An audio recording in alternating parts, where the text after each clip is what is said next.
प्रथमे मैं गुरुजनলৈ और मोर गुरु आईলৈ कोटी कोटी प्रणाम। आज এটা মই সাক্ষ্য দিব আহিছো বহু দূৰৰ পৰা বহু দিনতে আহিব লাগিছিল বিশেষকৈ আহিব পৰা নাছিলো। এই যে আপুনি ছোৱালীজনী দেখিছে এওক মানে মই প্ৰভু যীশুক প্ৰাৰ্থনা কৰি পোৱা সন্তান হয়। মই মানে বহু দিনৰ পৰা মানে বাচ্চাৰ কাৰণে ভাবি আছিলো কিন্তু হোৱা নাছিলে। হঠাতে তেখেতৰ মানে ইউটিউবত মই ভিডিঅ' পাইছিলো, প্ৰাৰ্থনা কৰিছিলো, বহুত কান্দিছিলো। যিসকলে সন্তান নাই তেওঁলোকে হয়তো বুজি পাব সন্তান নাথাকিলে কেনেকুৱা এটা অনুভৱ হয়। কিন্তু তেখেতক মই যেতিয়া প্ৰাৰ্থনা কৰি পাইছিলো হঠাতে মানে আমাৰলে ভাল খবৰটো আহিছিলে। আৰু তেতিয়া মই যেহেতু অসমৰ বাহিৰত আছিলো আহিব পৰা নাছিলো। মোৰ ঘৰ মা ঘৰ ইয়াতে ধেমাজিতে হয়, মোৰ বিয়া হৈছে টংলা আৰু আমি অসমৰ বাহিৰত কলকাতাত আছিলো।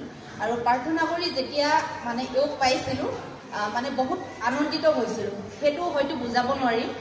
আজি মই এই সাক্ষ্যটো দিব পাই নথৈ আনন্দিত আৰু প্ৰভু যীশুক বহুত বহুত ধন্যবাদ মানে মোৰ হাজবেণ্ডৰ ফালৰ পৰা আৰু মোৰ ফালৰ পৰা।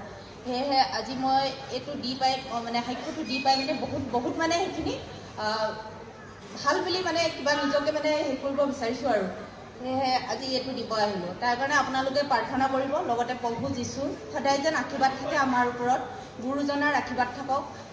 সেয়ে সেইখিনি আপোনালোকে যেন সকলোখিনি আমাক আশীৰ্বাদ দিয়ে আৰু ইয়াকে কৈ মই সামৰিছোঁ।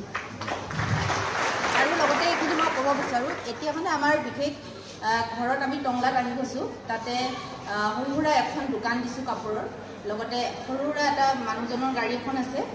তেখেতৰো বেমাৰ হৈ আছে, ইউৰিক এচিডৰ প্ৰব্লেম, লগতে মোৰ কোমৰৰ বিষ আৰু বহুত দিনৰ পৰা মোৰ এলাৰ্জিত ভুগি আছোঁ। আজি ৩-৪ মাহহে হৈছে মই ঔষধ খাই ভাল পোৱা নাই, টেবলেট খাই। সেয়ে আপোনালোকে আশীৰ্বাদ কৰক আৰু গুৰুজনাও যাতে আমাক সদায় প্ৰাৰ্থনা কৰে, আমি প্ৰাৰ্থনা কৰোঁ তেওঁ যেন আমাক সুস্থ কৰে। সেয়ে মানে এইখিনি জনালোঁ আৰু